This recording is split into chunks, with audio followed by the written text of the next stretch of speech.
This is a quick tutorial on angles.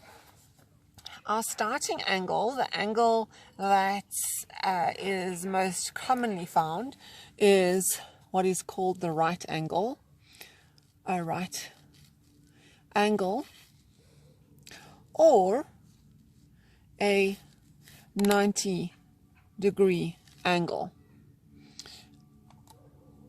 So this is where we have perpendicular lines. So you know about perpendicular.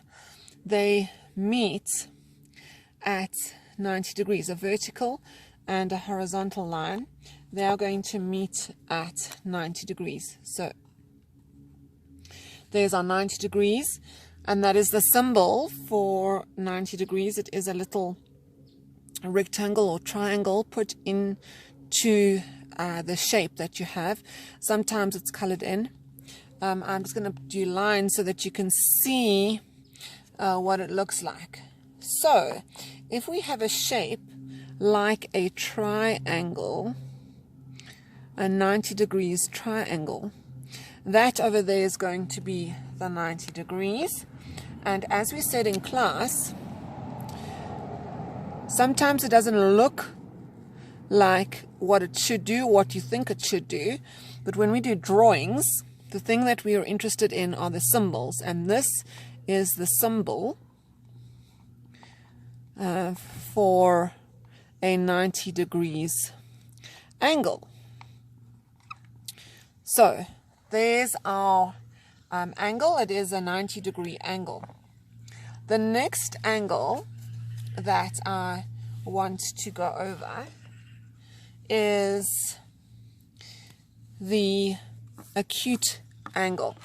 Now, we start with what we've just done, which is a 90 degrees 90 degrees angle. Oops, that's a bit skew. Okay, there we go. Now, if I have an angle which is smaller than 90 degrees, so let's say I have that line there, but instead of lying along the horizontal, it does that. Both of these angles, that angle there and this angle here, are what we call acute angles. In other words, they are smaller than 90 degrees. They are called acute angles. If we have one that is bigger than 90 degrees, and I'm going to draw in my 90-degree angle again. So there's my 90 degrees. Let's say I have an angle which is bigger than the 90 degrees. So I'm going to draw my line in along there, the reference line. It's a bit skew, I know. And let's say it does that.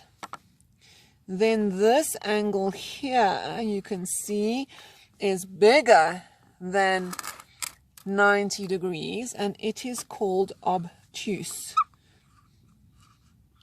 Okay, so obtuse angle, it is bigger or larger than 90 degrees. If we have two 90 degrees angles together, so this is what I'm going to do. I'm going to start over there. I'm going to do a backwards 90 degrees. Okay, there we go, 90 degrees. And another one, I'm going to use that as the reference. And there's another one. So where do I start and where do I end?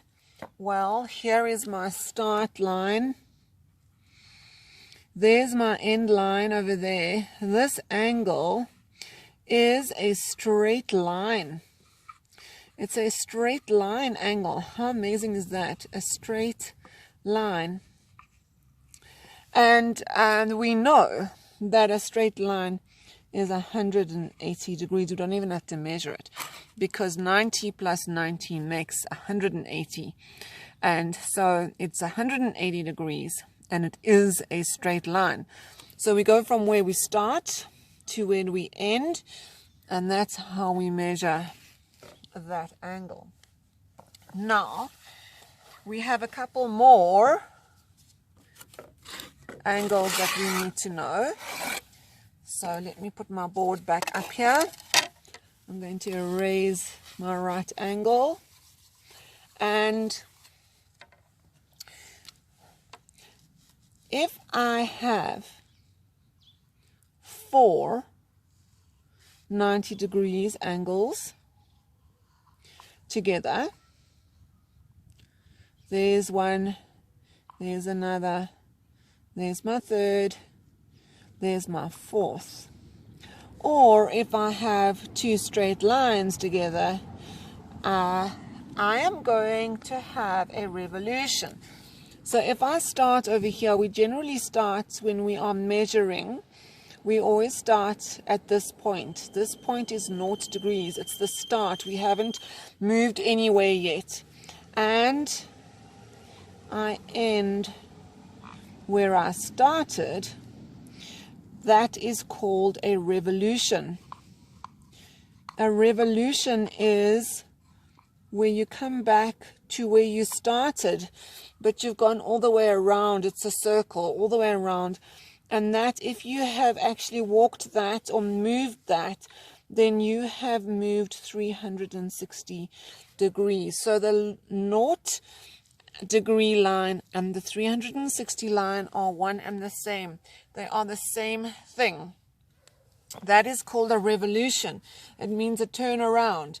We speak about the earth doing a revolution, a spinning around on its own axis, and that does that in 24 hours. That's why we have a day where the sun sets and the sun rises.